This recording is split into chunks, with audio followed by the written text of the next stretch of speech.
Hi folks, welcome to the August episode of Export Exchange, US Dex video series designed to keep you up to speed on global dairy markets. I'm Al Levitt, and I'll be joined shortly by my colleague William Laux. Today we want to do a review of US export performance in the first 6 months of 2020. And now that we have half a year's worth of trade data, let's break down our key products and also look at what markets drove our growth in one of the most challenging periods ever for global trade. Let's start with our overall performance. In the first half, U.S. exports were up 14% by volume and 13% by value.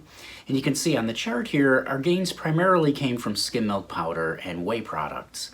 S&P exports were up 25% or more than 80,000 tons, and whey products were up 14%, more than 30,000 tons.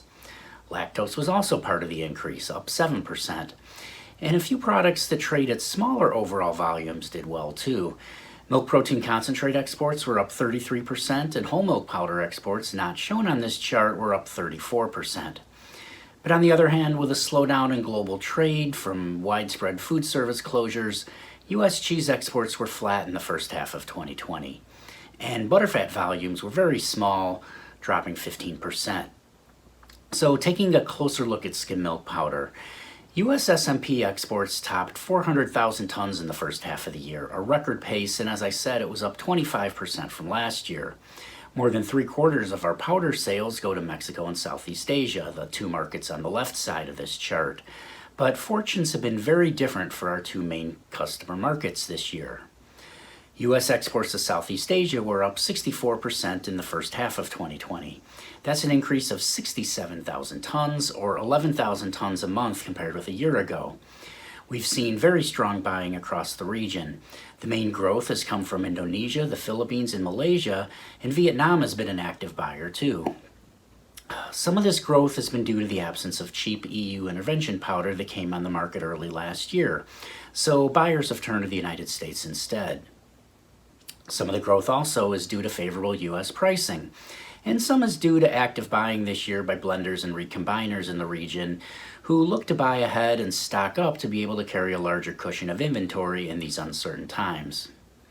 Now, in contrast, U.S. exports to Mexico have slumped.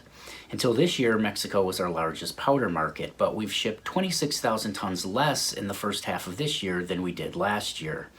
We've seen the severe crash of the Mexican peso, and other recessionary pressures have really been a drag on Mexican purchasing power this year. Meanwhile, we've won new customers in some of our other markets. S&P exports to the Middle East North Africa region were up more than fivefold in the first half of the year.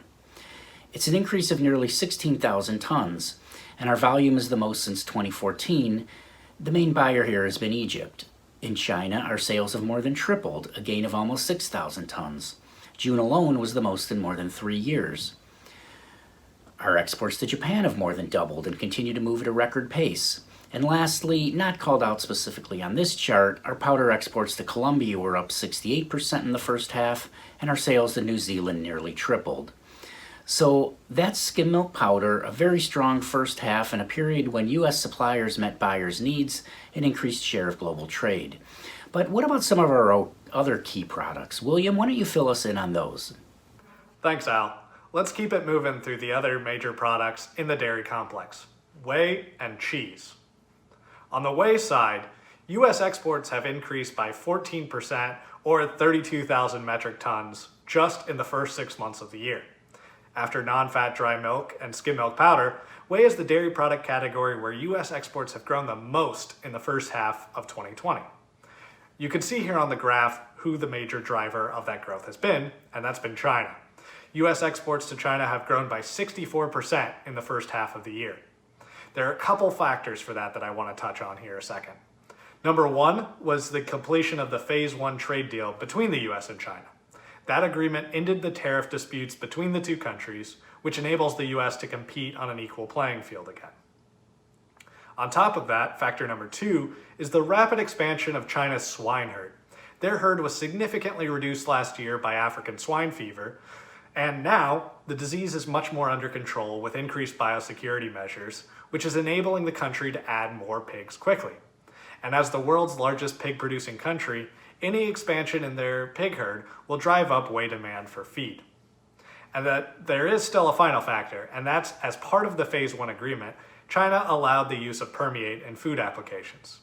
While this is a widely used practice in other markets, it is a welcome development which will further enable growth of the whey sector in China.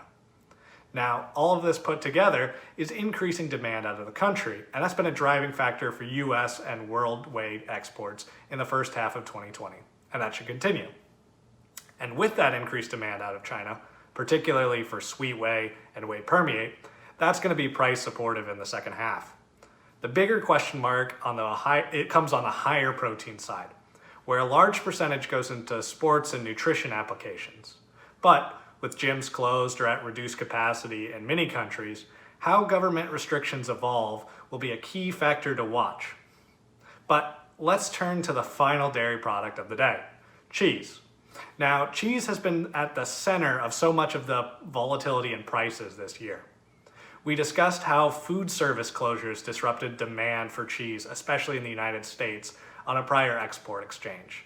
And although cheese demand has slowed down this year, we've seen demand internationally actually be fairly resilient overall. We saw that exports were pretty flat through the first half, but we saw strong growth to Mexico, and that came a lot in the first quarter.